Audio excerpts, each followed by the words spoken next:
Hey guys, Obelisk here. Welcome to another edition to my DAoC class overview video series. Today I'm going to be looking at the Valewalker class in Hibernia. We're going to talk about specs, the abilities they get, some RA choices you might want to consider, and some general strategies that you can use with Valewalker. Let's go ahead and hop into game here. I'm on actually two different Valewalkers here. One's let's see, we'll look at this one. This one's 50 Scythe, 43 Arboreal path. And then this one here is going to be 50 Arboreal path and 43 Scythe. So just swapping those, the casting line and then the melee line. I think these are pretty much the only two spec lines you'll go. You can augment these for solo play a little bit to get more parry. I'm not exactly sure on the best solo specs, but yeah, you can always drop your arb a little bit, I'm sure, in the solo line if you want 50 Scythe and get a little bit more parry. Anyway, we'll hop back on. We'll start with the melee one, our melee oriented Valewalker, and we'll look at the Scythe line, which is the only melee line that wardens can get. So you'll definitely be using that. We'll start with I want to start with the sidechain, just because I think the sidechain's the coolest style chain they get. Let me get this Valewalker. Actually, I'll just run over to the bot real quick. Let me buff this guy, give him a few buffs, and then I'll run over to the test dummies and use them for a little bit. Let's see. Okay, so our side style, we have a side chain. Stunning Blade is going to be the first one, and then Blizzard Blade is going to be the second one. Essentially, all that Stunning Blade is a 5-second side stun. Sorry, it does pretty good damage, high damage. What you can see here. Move this out of the way, and we'll go against the level 1 test dummy because this will show us our caps that we can get. And let me just use the. I guess this is the champion weapon. This isn't the weapon you'll be using by any means. You'll probably want a weapon that's semi-fast. I'm not completely up to date on Valewalker weapons. I do have this Blizzard weapon, which is, I think, the Jack Frost weapon. It's super, super good, and we'll get into why it's super good later. But one of the reasons is it's pretty quick, 4.3 speed. And Valewalkers are a class that relies on their melee procs, similar to Valkyries, if you've seen my Valkyrie video. So you'll want to get as many hits off as you can, but you still want to have. You don't want to be using like a 3.0 speed weapon probably, because you won't be hitting very hard with your actual scythe, but you'll be getting a lot of procs. But we'll just use this champion weapon. It's 5.5, pretty slow. Like I said, probably not something you'll be using. I don't know what the Aurelite weapons look like as far as speeds and whatnot, but yeah, there's some people you might can throw on a slow weapon every now and then, but I think that the faster weapons are probably a little bit better. But we'll use this for now. And we're hitting the level 1 training dummy because this is going to give us our cap damage. So we'll be able to see the full potential of our damage. You can see it here in this window. So the first style is a side stun, and I'll show you that. It's just a simple 5-second side stun. Hits for 606 is the cap. I'm not in any sort of template, so your cap's going to be higher. All I have is 28 strength in my template. Probably no TOAs. You can see here I have nothing on. But, so yeah, decent hitting style. The follow-up style is called Blizzard Blade, and what this does is it's a 198 delve cold damage, PBOE damage. So it'll hit multiple people around. So if I hit here and I'll hit Blizzard Blade, I hit, as you can see here, 606 is the melee damage, and the 620 is the damage from my proc, and then the other test dummy resisted the effect, but it actually hit him. We'll do it again. It'll probably hit both of them now. As you can see here, it hit both. If you notice, I hit the test dummy for 620 on this swing, but if I back up a little bit, I should hit him for a little bit less. I'm not sure if the fall-off damage is going to work on the low-level target. Let's see if we can hit. Well, it keeps resisting on the level 50. Well, it literally resisted like 3 times in a row. I'm trying to show you the difference unless they've changed it, the closer you stand. Okay, so as you can see here, I was using this style chain on the level 1 dummy, and here's where the level 50 dummy is over here. If you can look where my damage is, I hit the level 50 dummy right here for 183 with that proc. So that's not a ton, but if I get closer to him, I'm going to hit him a lot harder here with that proc. So now I hit the level 50 training dummy for 393. So AoE spells generally, most AoE spells have something that's referred to as fall off damage. So the further away you are from the base of the AoE or the PBAoE damage, the less damage it's going to hit for. And this style is no exception. So if you want to maximize your damage with this style, you'll get as close to the target as you can.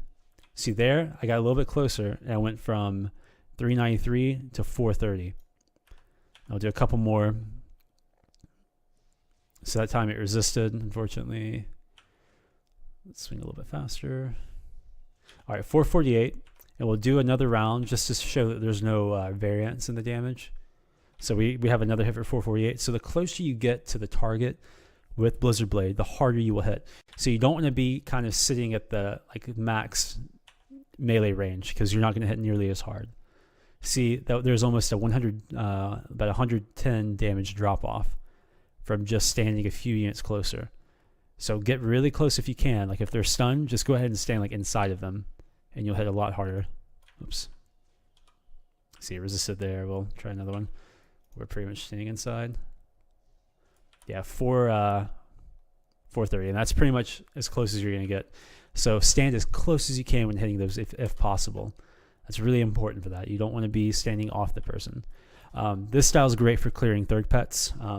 The issue with this style and clearing third pets is if you're using a slow weapon, you'll probably one-shot the earth pet with, like if you're clearing like a clump of 4 earth pets, like someone put 4 earth pets on a druid and you want to clear them all, you can clear them in 2 styles. But if you one-shot the earth pet, you're not going to be able to get your second style off. So if you have a super fast weapon, like I have this dragon sworn weapon that's 3.7 speed, it's not going to one-shot the earth pet, or it shouldn't one-shot the earth pet unless you get like a crit or something. And this will allow you to get another swing off, which would be Blizzard Blade, and then that Blizzard Blade damage will clear all of the earth pets around it. So it's a good way of clearing pets on a Valewalker with melee. But you kind of have to use a really fast weapon, so your melee damage is so little to not one-shot the first earth pet you hit. Anyway, that's just a little side tip there. The next style I want to look at is your back stun, damaging grasp. And this is just your standard regular old back style. However, it is an 8-second stun, so it's a pretty long duration stun. And we'll look at it here. It's high damage, so 620, 621. Actually hits a little bit harder than the first part of your side style. Let's see how hard Blizzard Blade hits.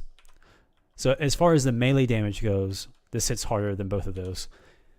For my Valewalker with the amount of strength and the amount of TOA bonuses I have, 606 is the cap on Stunning Blade and Blizzard Blade, and 621 is the cap on Damaging Grasp for me. But the cap on the back style is higher. This has a follow-up style. It's a medium damage follow-up, but it does have a 125 cold proc on it. So that's pretty good. We'll see how hard that hits. And this isn't any sort of PvE style, so you can be as far away as you want and land this, and it's going to hit for the same thing. Well, that time it hit a little bit harder. I guess there's variance on this style for some reason. I wonder why it was so much lower there. I'm getting the same damage. Yeah, 192 is... That's interesting. Anyway, I got a little bit lower when I was closer earlier. Anyway, 192, there's no variance. I don't know why. Actually, no, it was the same. No? No, it was the same last time. Sorry, that was my mistake. I was looking at the crit here. So yeah, there's no variance at all on this style. And you don't have to be very close to get the full damage, since it's just a DD, not a PBOE. That's an interesting little deal. The good part about those two styles is they're both cold damage. Your side chain and your back chain, both cold damage. So if you have a cold legendary weapon, for example, or you have this Blizzard weapon, which is from Jack Frost, this actually has a 30% cold debuff on it. It's like a legendary weapon, except for it has another proc instead of the ablative proc that Legis have. It has a 204 DD proc on it, which is really strong. And the weapon itself is cold damage too. As you can see here, we're going to run away so these guys quiet down a little bit. Anyway, so this is a super strong weapon. However, you can't really farm it anymore. It's a seasonal item, and it's probably super expensive. So unless you're lucky you can get your hands on one of these, then probably look for a different weapon. But anyway, so that's a pretty good chain. So your side chain is going to hit a little bit harder. If you saw here, we were hitting for about 392, and then if we go back up to our Blizzard Blades, we're hitting for like 620 was our cap on the gray mob, or on the blue mob, or sorry, the level 1 training dummy. So you're definitely doing more damage with the side chain, but the back chain's still pretty dang good. Another style that we have, another style chain, we have a frontal chain. So Valewalkers are a super positional based class. You have a great back chain, a great side chain, and also a really good front chain. So the first style in this front chain, I'm just going to delete some of these off the bar. Sorry, I don't have any quick bar set up on this. So this is going to be a super hard hitting chain too. So the front style here is a medium damage style. However, what it does is it roots the target in place for 10 seconds in front of you. Just a normal root, but it does not give immunity. So that's super interesting. It's affected by debt and stoicism and all that good stuff. And if the target you're hitting is root immune, it's not going to work. So you have a snare, instant snare later we'll talk about. If you're soloing and you want to use the style to kite and stuff, maybe be careful with your instant snare. However, we'll use this a couple times. As you can see, this little blue swirly, that's the root, the 10-second root. So just, that's a decent, it's a 350 radius front style, and then you can cut away and do stuff. I'll show you with my actual bots how that actually works. But the follow-up style to that is a very high damage style, and it also does 150 heat damage. So you can't debuff for this with a cold legendary or a blizzard if you have one, since it's heat damage and those are all cold. If you have a heat ledger, you can debuff for this, but your other two positional styles do cold damage, so I don't know if that would be the best idea. But this hits very hard.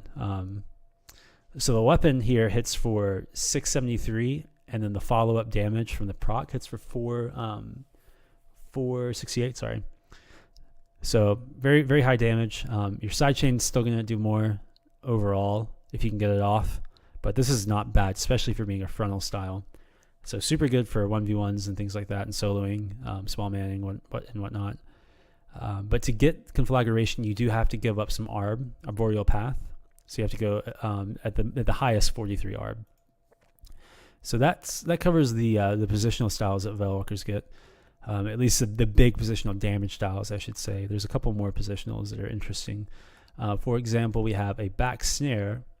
It's a low duration back snare. It's only 12 seconds, but it does allow you to peel. It's just your standard snare style. Slows them by 40%. And also, if their read immune doesn't work, so can't use that on read immune targets. There's a bunch of other styles. I'm gonna get into this a little bit later, but for now, let's talk about some like after parry styles and after evade styles. So Sawgrass is your go-to after parry style, I believe. I don't think there's another one.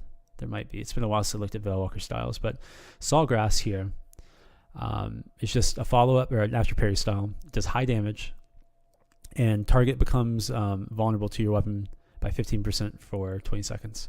So it's essentially a slash debuff, since your scythes are all slash, I believe, unless you're elemental. But I would doubt it would debuff for cold damage. So it's probably just a slash debuff. It doesn't say it in the delve, but that's what I would assume. So pretty good style if you're using your normal weapons, your physical weapons. Follows up into a pretty decent attack speed debuff with a very high damage value. 26% attack speed debuff, so it's a really good dehaste. Really good in solo situations. So look to use your Sawgrass chain for sure. Another chain you get is Arboreal Fire. It just gives you a little bit of a small damage add. Nothing great, but it does high damage. So go for that if you want. The follow-up is Flaming Scythe, and it just does a small amount of heat damage, but it does have a very high delve. So this isn't a great chain by any means. I would almost rather just use my Grasping Roots Conflagration combo if they're in front of me, but teach their own, I suppose. Then I forgot to mention earlier when I mentioned your back snare. So your back snare chains into something called Winter's Scythe.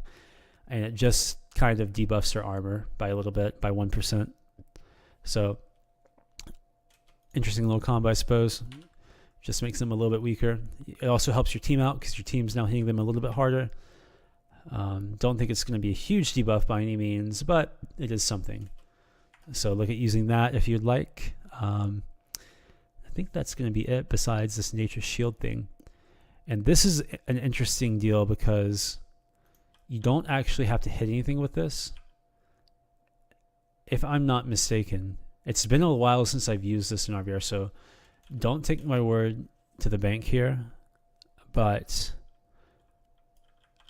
if I remember correctly, if you're getting shot by an archer, you can look at them and then pull out your weapon, hit your nature shield style. And if you can see, you're not actually, like, if you're, sorry, let's try a different style. Oh.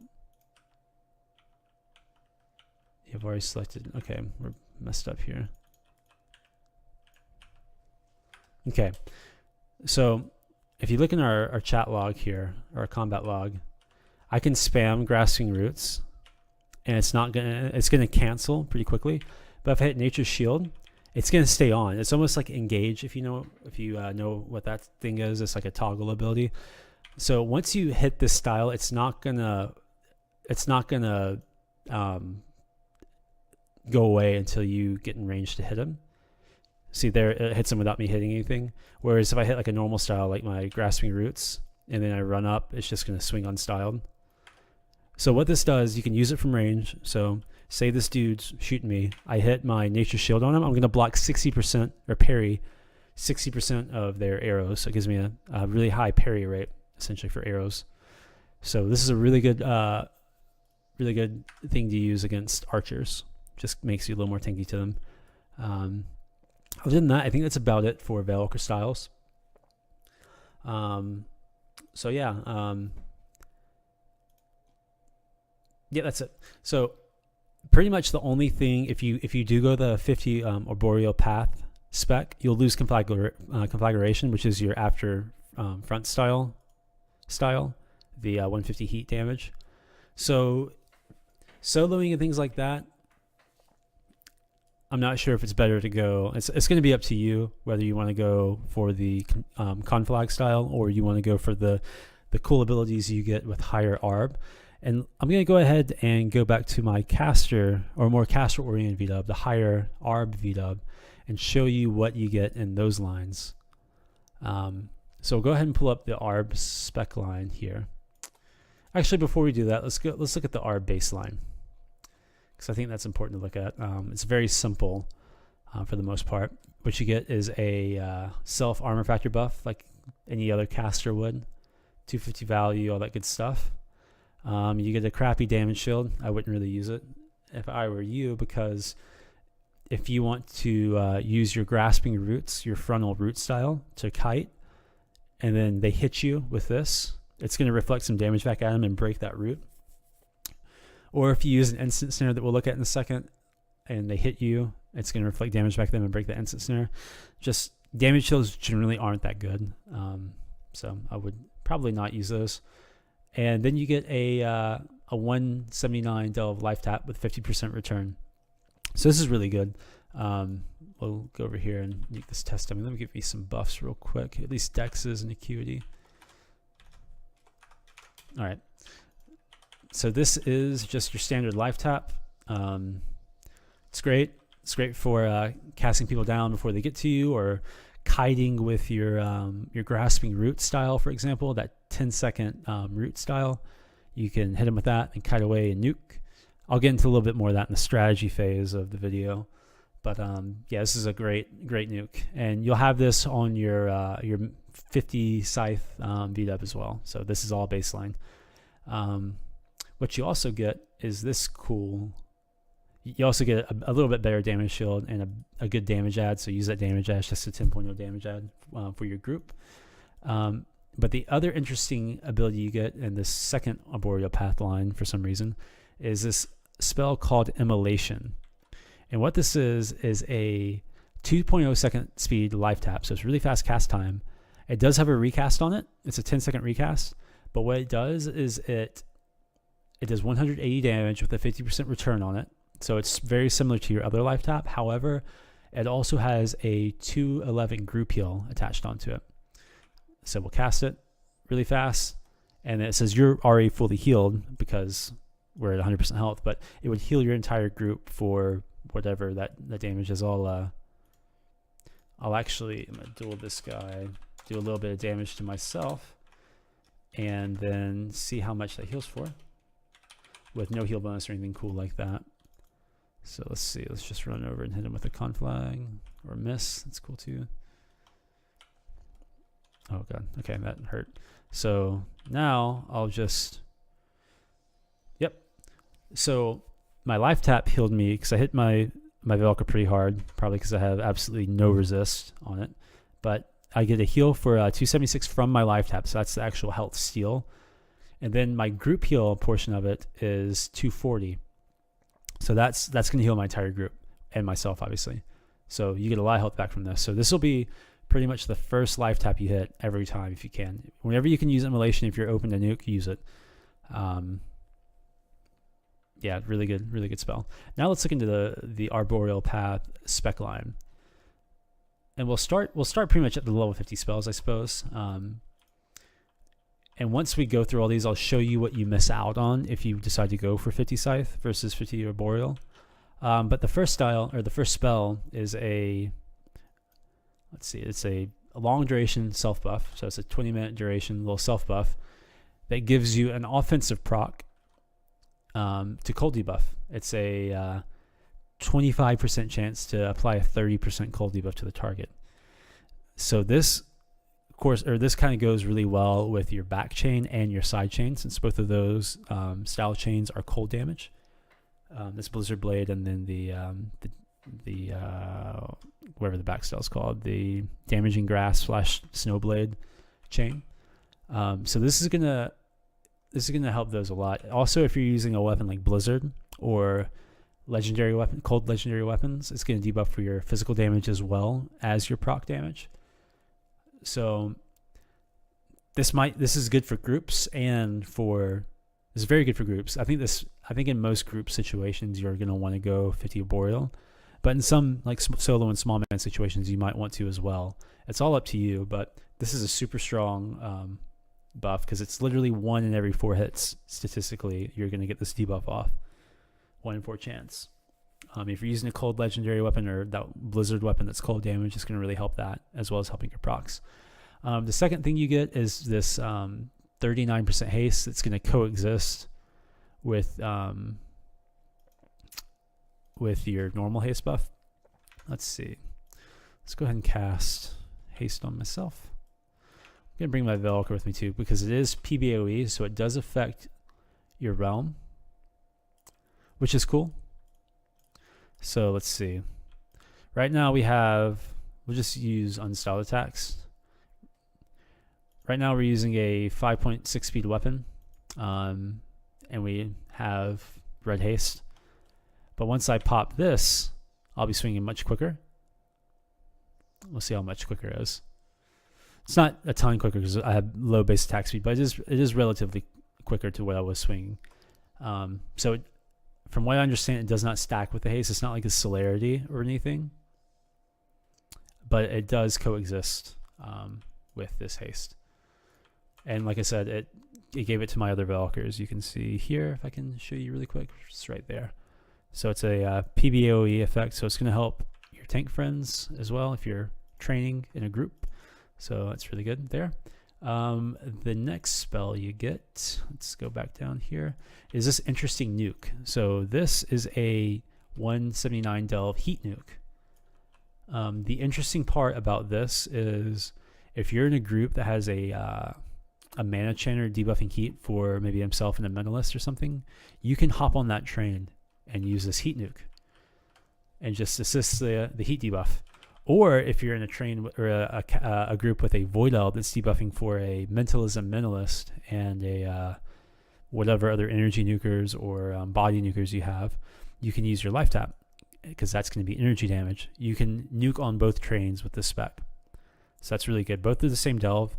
Your life tap's going to hit harder just because life taps have a built-in bonus against people, at least. Against these test mobs, the cap's going to be the same, but you get to your cap more with the life tap based on, I don't know the exact math behind it. It's weird, but the higher the return is, the higher bonus you get to damage. So that's really, really interesting to me. Don't know why that works like that, but it does. I can show you in a duel, hopefully.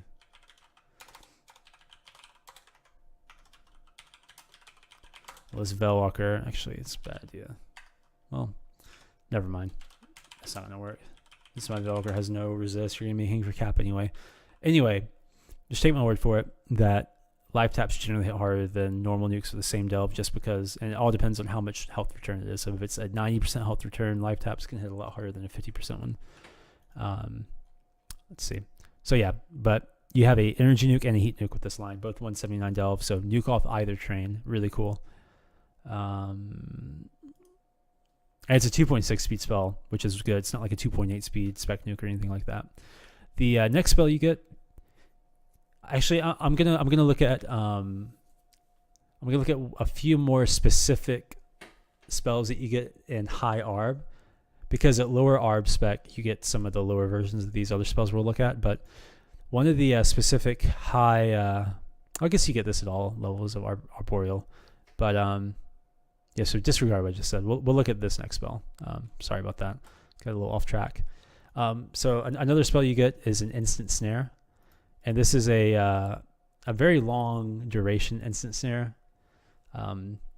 It does give root immunity, but it's a minute, 10-second duration, 35% slow, movement speed slow. So it's okay. This is interesting because in a lot of cases, you don't want to give out root immunity to things because you either want to root them, like actually 100% or 99% movement speed root them for the same duration, or you want to melee snare them multiple times in a fight. So in a lot of situations, if you're pulling a group, you'll want to root out, like say you'll want to root the Theurgist out, or you'll want to root like a cleric and friar out so that you can pull the group away and leave them behind. If you're dealing with tanks, you don't really want to give root immunities to tanks because you want to be, you want to have tanks, your peel tanks snaring them, or even your Valewalker has a snare. You want to be melee snaring them. Or you want to have a proper long duration route to get a little bit of time to kill something. So you got to be really careful with this instant snare because it will give root immunity. This is better if you're pushing into a group and you're on Erupted Caster, or targets that aren't root priorities for your group. But yeah, just be very careful with this because it will give root immunity. And the effect is okay, but it's not great. It's great if you're chasing something down, you need to catch up to it, and you don't care about root immunity. Good in like solo and small man play where roots, like you don't have a root if you're soloing, and if you're not relying on roots in your small man, it's good. Another thing you get is an offensive disease proc. I believe this is offensive, yeah? Yeah, this is offensive. So yeah, it's an offensive disease proc. So that's really good. However, this does not stack with your Blizzard Strike, which is a level 50 spell that you get. And I think that this is way better. This, for damage at least, this offensive proc buff, just because it's going to buff your damage so much, especially if you're using like a weapon that's cold damage, like Blizzard or a cold Ledgy. But anyway, so this is just a 20% chance to proc a disease. Still a very good ability. You'll get something like this. You'll get a lower level version of this at lower ARB. The version you'll get is only 15% proc rate versus 20%. But regardless, it's an offensive proc disease, so really good, really strong. Disease is super strong because it cuts healing in half, stops natural health regen, slows them, and reduces their strength by a little bit. So you kind of got to pick and choose whether you want cold debuff or your disease proc.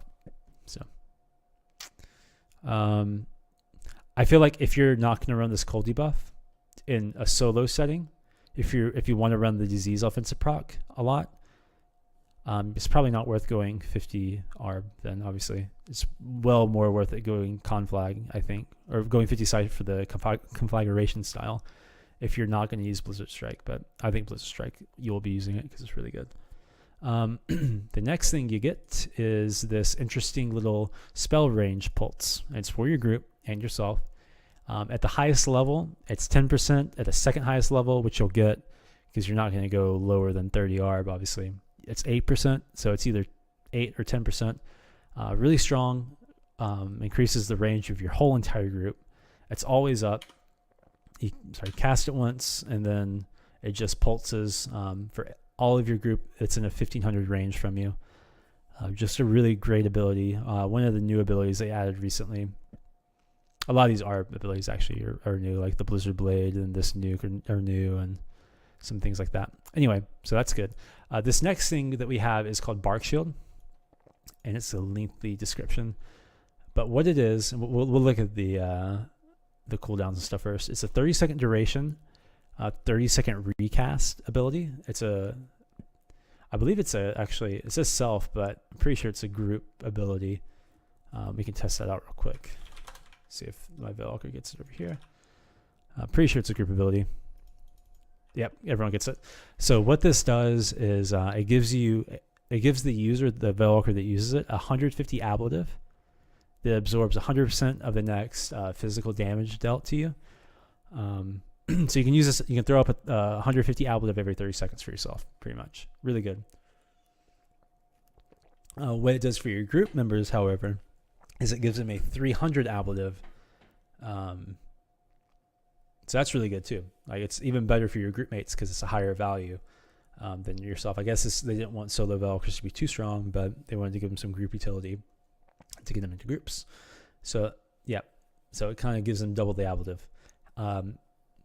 Now, if you're up to date on the game, you'll know that the current PvE content right now is the curse stuff, and each class gets a curse set of armor. What the curse set gives to Valewalkers is it makes this buff better.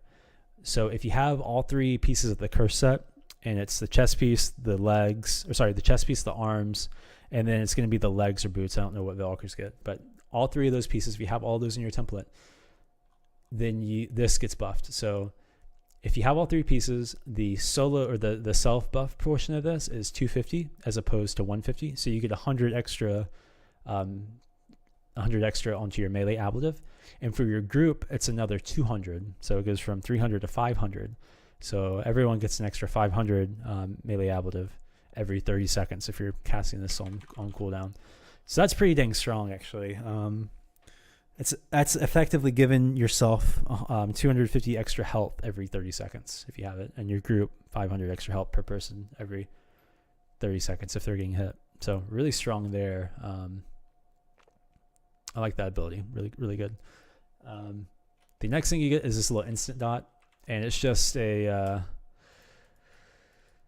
I don't know. I'm not a big fan of this ability. It's a good instant interrupt. However, it leaves a dot on them. So if you try to mez them or root them after, it's just going to break the mez or root, and it lasts for 25 seconds. It's kind of it lasts for how long does it last for? Does it have a duration listed? No.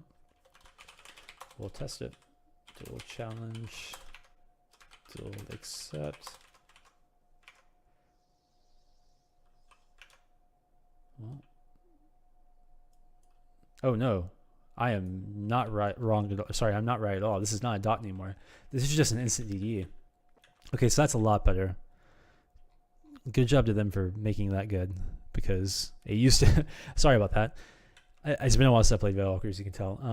So now, yeah, this used to be an instant dot. So Valewalkers lost their instant dot, which is great in my opinion. And you get this instant DD that hits relatively hard. I mean, my Valewalker doesn't have any resist really, but it hit him for 353, and I don't have any good TOAs or a template by any means on this guy, so it does a bit of damage. A great instant interrupt. It's a 25-second reuse, 1500 range. So this is you'll be using this a lot in groups, at least for instant interrupts maybe, or to help spike down the target if you want to like start nuking something, and then hit him with that, and you kind of get a double hit here. So you can see I hit him for 409 and then hit my instant DD for 353. It's a lot of spike damage on something. So use it for erupt or just extra damage. Either way, it's great. Then you get this cool casted AoE disease. And this is a huge radius disease. It's 400 radius. Most AoE spells are 350.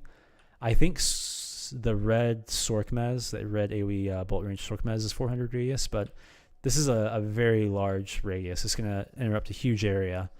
And it gives a very good disease, a 1 minute duration disease. Careful about breaking measures with this since the duration or the radius is so big. But it's a great way to interrupt, and diseasing a target is always a good call. In any play, and if you're soloing, small manning in a group in a Zerg, disease is so strong. It's one of the best effects you can put on someone in the game because it slows them and it reduces their healing by half, and it reduces their natural health regen, things like that. So if you and your casters are about to start nuking something, throw out the disease and then follow up with some nukes, and you'll be killing it. And that's gonna be, let's see, yeah, we got one more spell. I think that's gonna be it. I think. Yep. And this is just this thing you get here is just a PBOE disease, 45-second recast, 300 radius. So it's an easy way to keep people diseased. It's a minute duration. So if you're soloing on this and you're 1v1ing something and they don't have purge or some sort of way to cure their own disease, you can keep them permanently diseased because just use your PBA disease and every 45 seconds. It's a minute duration, so it's gonna outlast the recast. So that's especially good if you use something like Blizzard Strike and you don't have that offensive disease proc. You can just keep them diseased with your instant disease. If they purge, you're gonna have to wait until that's up again, or if you can cast a AoE disease on them. It's also a good way to interrupt people. If you're running past them and you can't swing on them, you can just throw that disease out. Just quickly erupt them with that. And that's going to be it for these Arboreal Spec lines spells that you get here. So let's look at what you get what you lose, I should say, if you go 50 Scythe. So we're going to stop generally at 43 Arboreal. So you're going to get the last Bark Shield, which is your melee ablative for yourself and your group. You can always lower that a little bit if you want more parry. I wouldn't go lower than 39 Arb because you really need the AoE disease, and there's not a lower level version. So you want to go at least 39 Arb, but I would probably just go for this 43 Arb. I think this ablative is pretty strong, and then you get this pretty good instant DD. You'll lose about, what is this?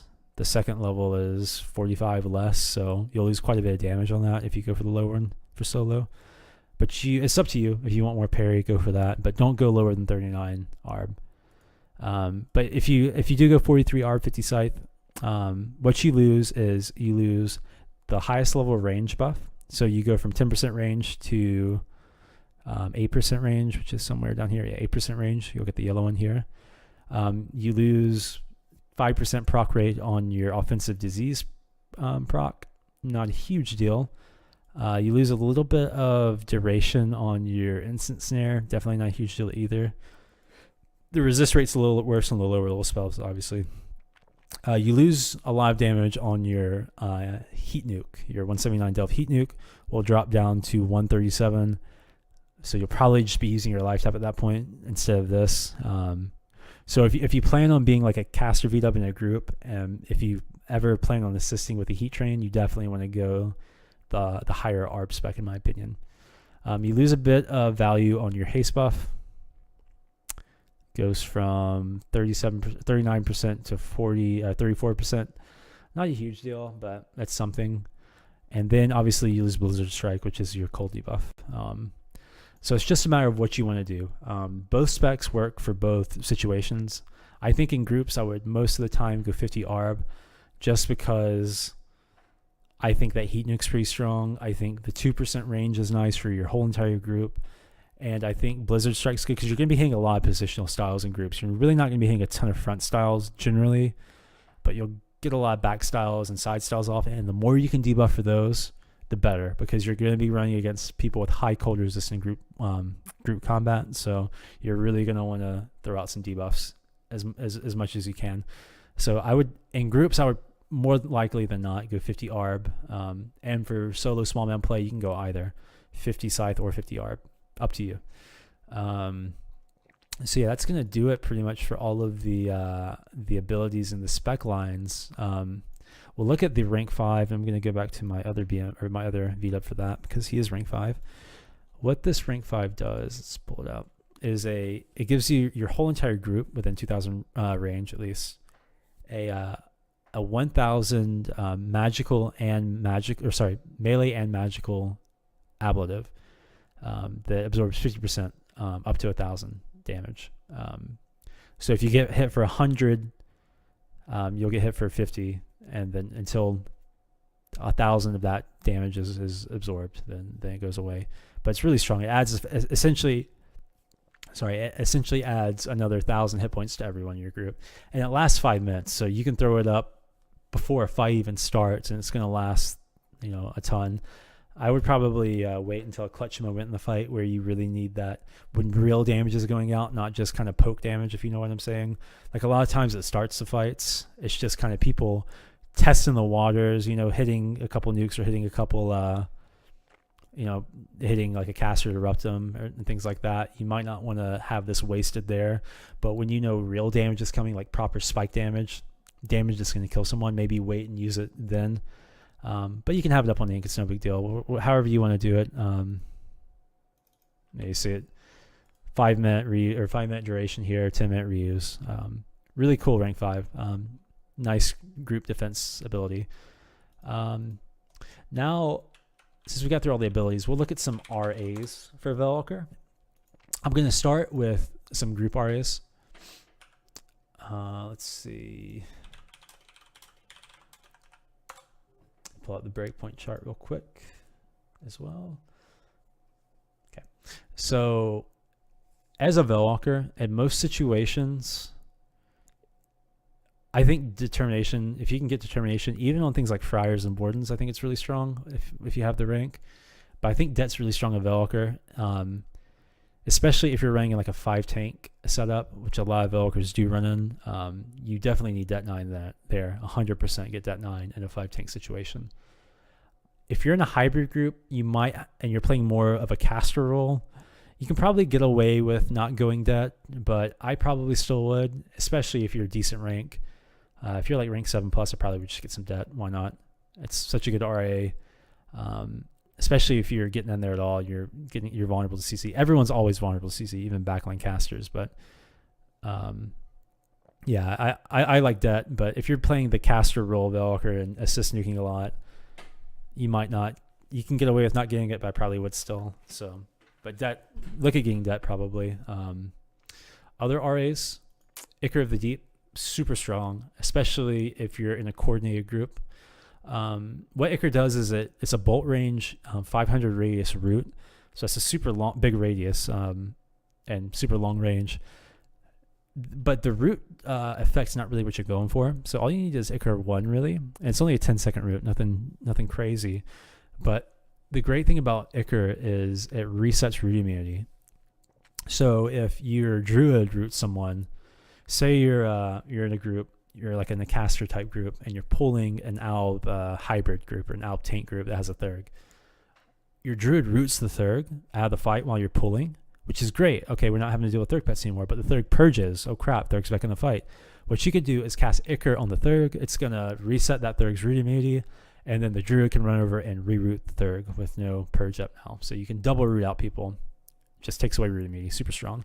If you don't have a coordinated group, you're not going to be able to utilize this as much, but super strong if you do have a coordinated group. I always get a little bit of purge in my group characters. I always like to get purge 3 just because I like the 10-minute cooldown.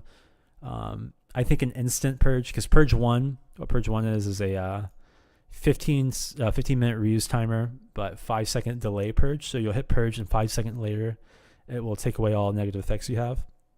That's a long time to wait, especially if you get stunned and you need that CC immunity now, or not immunity, but you need that CC gone now. So at least purge 2, I think, just for stuns and things like that. But I like purge 3 just because I like the 10-minute cooldown. It's all up to you about how much cooldown you want on your purge. Things like Mock, you can get it higher rank. I probably wouldn't bother with it. Mock makes you uninterruptible for 30 seconds, but it lowers your damage depending on how much Mach you have. I think level 1s you only do 25% damage, and Mach 5 you do 75% of your damage. I probably wouldn't go Mach on Valewalker, but you can if you want. Things like Master Your Focus might not be bad just because your life tap is level 45. So it will resist sometimes unless you get some focus. Your Spec nuke is, I think, level 48. So it could use with a point of focus or two. So maybe throw a point to focus, not bad, point or two at least. And then you can look at, if you're in a group play, I would go things like Master Your Magery, because what Master Your Magery is going to do is going to increase your life tap and your heat nuke damage, but it's also going to increase your Blizzard Blade and then your whatever, what's it called? Your Blizzard Blade and your Snow Blades and Conflag if you're 50 Scythe. It's going to increase all your proc damage. So that's the way of increasing that damage, and it also increases your nuke damage. It's great. If you're really nuking a lot, like actually using your spells to nuke, maybe get some wild power. Might not be a bad idea, or Aug Acuity if you're really committing to the caster Valewalker side. Those aren't going to help your melee procs or your melee damage very much, but at all actually. But it will help your nukes. But Master Magery is a great way of helping both. So I get that first. And then if you want to increase your melee damage, you can go some Mastery of Pain, or you can go some Aug Strength, things like that. You're probably going to want to hit the, if you're using only the life tap a lot, that's a 2.5 second cast time. So the medium level breakpoint is 362. And I think the highest breakpoint, or the big breakpoint, is 398. But that's kind of hard to hit, I think, on Valewalker. You're going to have to you're definitely going to have to get a lot of decks in your template, and you might have to invest a lot in Aug decks. I don't know exactly how hard it is to hit that breakpoint. But if you're using the life tap a lot, you at least want 362 decks. You can go for the 398 decks breakpoint, but I don't think that's probably worth it. If you're using the heat nuke a lot, it's 2.6 speed, so you're going to need 374 decks to hit that breakpoint. So if you find yourself using that a lot, maybe go for that breakpoint. And get that with Aug decks and however much decks you have in your template. If you're super high rank and want some good defensive group uses, Bedazzling Aura. I can't remember the percentages. Let me see if I can find it real quick. What this does is it gives you your group a massive, essentially magic resist buff for, was it 30 seconds? Let's see if I can find the percents on that, because it's pretty strong, especially if you get Bedazzling Aura 5. Bayod is like the common other name for it. Let's see, Valewalker RAs. We'll go ahead and show my third monitor real quick. There we go.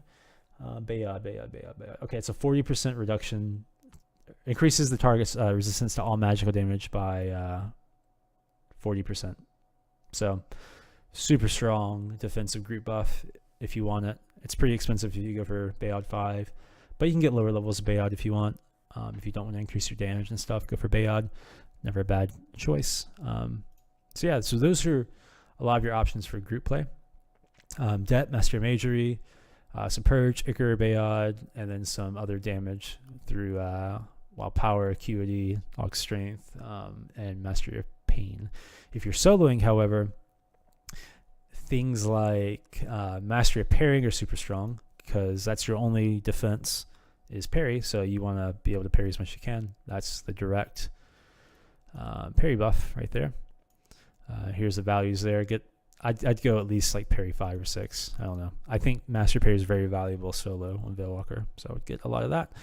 I would also look at getting whatever level of Purge you want. I would go at least Purge 3 if I'm soloing. And you can go Purge 4 or 5 if you want the lower cooldowns. It's up to you depending on what rank you are and how much cooldown of Purge you want. Some IP might not be bad either. And so if you're 1v1ing and soloing a lot, you should be able to kite pretty well on Valewalker and life tap to heal. But if you just need that spike kill, get some IP. Maybe get IP 2 or 3. Definitely not bad. If you're super high rank and want to be kind of weird, you can always get Mach 5 and just like Mach life tap people down. You're not going to be healing for a lot since it's only a 50% return life tap, but hey, you can do it. I've seen people do it. I don't know if I would, but you can. Other solo RAs, Master Magery is still not bad because you will be nuking some, especially when you kite and life tap. So it's going to help that. It's also going to help your procs. If you're 50 scythe and using the conflag style a lot, it's going to help that. If you're getting side chains off, blizzard blades, and whatever snow blades or whatever they're called, the back chain, if you're getting those off, snow blades, it's going to help these procs too. So Master Major is just a great way to increase your damage on Valewalker in group or solo play. Other ways to increase your damage, Master Your Pain is going to help your melee damage. Master Your Strength should help your proc damage, because I think it's all weapon skill based, and that's your scythe weapon skill, and it'll help your melee damage obviously as well. Wild Power is going to help your nukes. Probably wouldn't get that solo unless you're nuking a ton, kiting a lot nuking. Get a little bit of Master Your Focus just for your life tap, like Master Your Focus 2, because your life tap's level 45. 2 will make it 51, so it's perfect. Yeah, that's pretty much it for solo. Just lots of parry and then damage, pretty much is where I would go with some purge. Ichor is good too if you have to use your instant snare in your Valewalking line. If you have to use this little instant snare right here, because this gives you immunity, you can then reset it with Ichor of the Deep and then use your front style to then kite away. Yeah, that's about it for solo Valewalker RAs. As far as templating goes, you definitely want to have a lot. The TOA statistics are super important on Valewalker, because you need to have 10 Spell Pierce. That's going to help your melee procs, like your Conflag, your Snow Blade, and your Blizzard Blade. Those are your big damage styles. And a lot of that damage comes from the spell proc. So spell pierce is going to help those. Magic damage, which I don't have any apparently. Like I said, I'm not in a template obviously, but magic damage, you want 10 magic damage with your scythe out.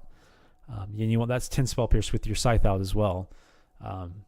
Make sure you have those with your scythe, because a lot of people on these weird hybrid classes, they'll pull out your sword and shield when they're nuking to get all their magic damage and spell pierce and stuff out. But since you're meleeing with your scythe, you got to have those while your scythe's out. So make sure you have 10 spell damage, 10 spell pierce. Get as much melee damage and style damage as you can. It's all gonna help a ton. But especially that spell pierce and magic damage, because that's where the majority of your damages come from, is those procs. Also, when I'm on Valewalker and I'm casting on people, like with my if I'm casting disease or life taps or anything, I'm usually swapping to my a sword and shield. So you can put casting speed stats on that. You're gonna need 10 spell pierce, 10 spell damage, and 10 cast speed when you're nuking things. So make sure you have all those stats with your one-hander out, and then 10 resist pierce and 10 spell damage with your scythe out. But usually I have a lot of casting speed stats on and dex also. You don't need a ton of dex with your scythe out, but you do need a lot of dex with your one hand or your sword shield out. So look at templating around like that, using your sword and shield stats to nuke, and your scythe obviously for melee. Just makes templating a little bit easier. But like I said, make sure you have 10 resist pierce, 10 spell damage with your scythe, and without your scythe with your sword shield.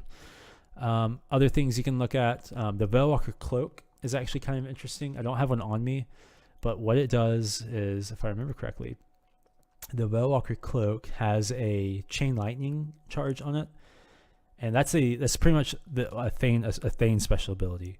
What chain lightning does is it hits really hard. It's like 600-700 damage on most targets, but if it has people around it, it will bounce back and forth between those people. I can't remember how many times it bounces, but you can essentially hit the same guy twice with it.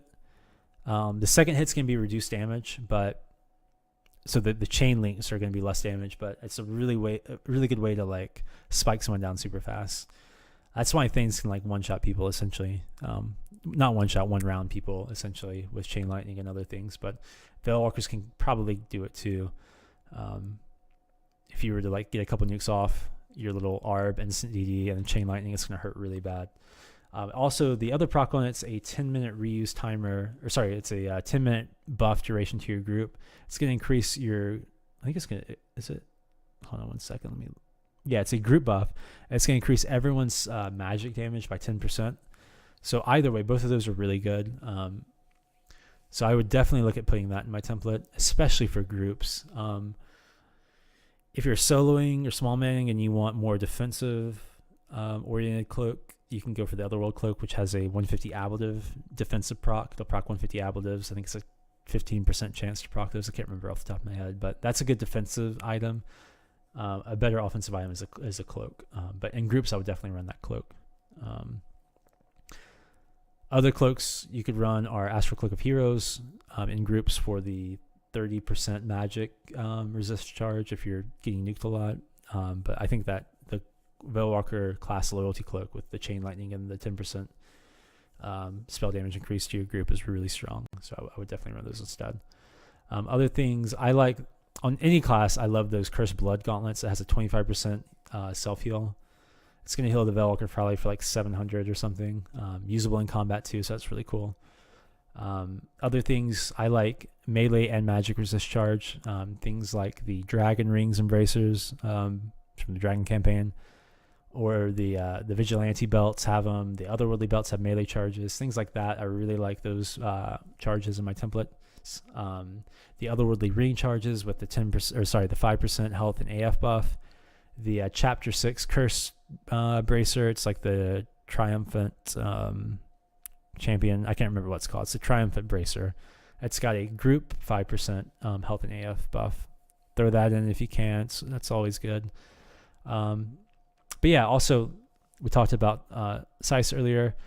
This Blizzard's probably the best Valewalker weapon, but it's going to be super hard to get. It's cold damage, has a cold debuff, and a pretty hard-hitting cold DD. And it's 4.3 speed. I think the Darkness Falls Scythe is 4.3 speed as well. I think it's the same stats as this. And I think, if I'm not mistaken, it might have a Weapon Skull proc on it.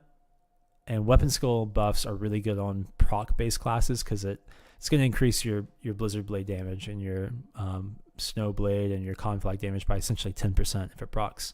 And it's a minute proc, so get a DF Scythe. If you can, get a Blizzard.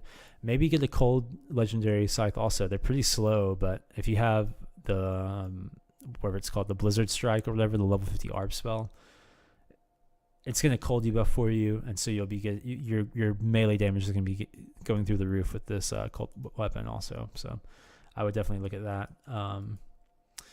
Other than that, I guess I'll just talk about some strategies that you can imply or that you can use. Mainly in, let's see, dual challenge. Mainly in solo situations.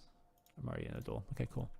So let's say I'm fighting this dude right here, Gary the Goat Herder, and he's swinging at me, and I'm mad at him, and I'm dying. I mean, he's hit me pretty hard, and I want to kite away. So I'm gonna do that, and it's gonna root him. You see, he's stuck to me, so he's trying to get me. I'm sorry, I need to actually put this on the bar, and then I get enough space to be able to cast a nuke, and then I can. Okay, the duel ended because apparently immolation ends the duel. Sorry, I won't use that again. Let me heal these guys back up, and I'll get back in the duel. Let me put just the standard life tap on the bar. Duel accept. All right, let's put our life tap. Okay, so I'm getting beat up. Gary the Goat Herder is hitting me pretty hard, and like I said, I need to kite and get some space. I'll get parried. Valewalkers have pretty good natural defense with parry and evade. I hit my frontal root style, get some space. I'd use immolation here, but it breaks duels, so I'll just use my normal life tap. I get time to get a life tap or two off, and then I can hit him with another root. Hit him with a heal on the bot, actually, before he dies. Sorry, had to alt tab there. And then turn around, get a couple of nukes off. Get a couple of heals off from the bot. And then if I want to hit him with another root, you can do this all day. As long as you don't give him root immunity with like this little instant root thing. Then turn around, nuke him a couple times. Yeah, so that's a really basic strat, but really strong strat for Valewalkers. You're going to want to get as many positionals off as you can. For example, let me put my side style on the bar. If you can, get your back stun off because it's going to be longer. Then you get more side chains off. But if you can only get your side styles are generally a little bit easier to hit, in my opinion. Go for that. So if I can, I'll do this little run through, and I'll, oops, I put grass roots on the bar instead of damaging grass. So if I can, I'll get this, whoops, I'll get a back stun off on the target. I'll do a little run through thing and try to back stun him if I'm lucky. It's been also done this. I'm pretty terrible now, but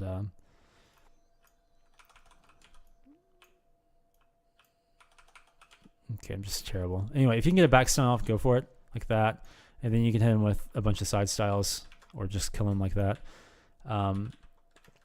Or like I said, it's easier to get side styles off, in my opinion. The issue is your side stun is only 5 seconds, so you'll only get a couple of chains off, but they're better than nothing, and then you can stun them sooner because their immunity timer is going to be lower since it's a lower duration stun. So yeah, pretty much just go for your positional styles. If you have con flag, you can hit con flags on them, all that good stuff, but your side chain is going to hit the hardest. A challenge, do this again. I'm going to cancel some buffs on my Valewalker so I'm not hitting as hard. Okay.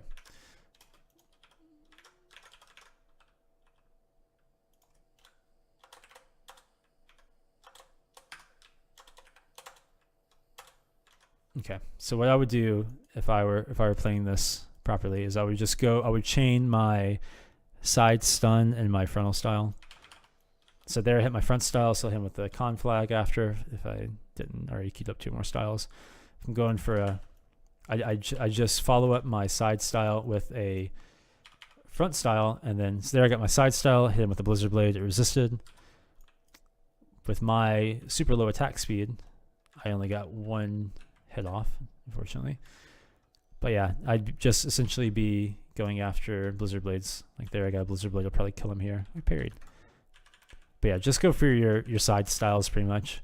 Chain them with your front styles if you're 50 scythe.